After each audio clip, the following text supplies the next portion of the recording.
শিয়ারা কেন আজও ইমাম হুসাইন আলাইহিস সালামের জন্য কাঁদে?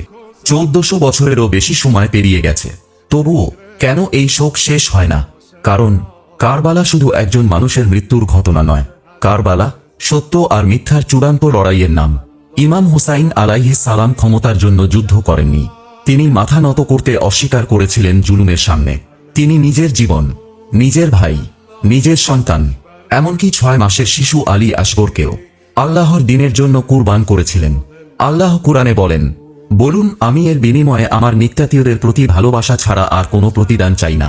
আর রাসূলুল্লাহ সাল্লাল্লাহু আলাইহি ওয়া আলিহি ওয়াসাল্লাম বলেছেন, হুসাইন আমার থেকে আর আমি হুসাইন থেকে।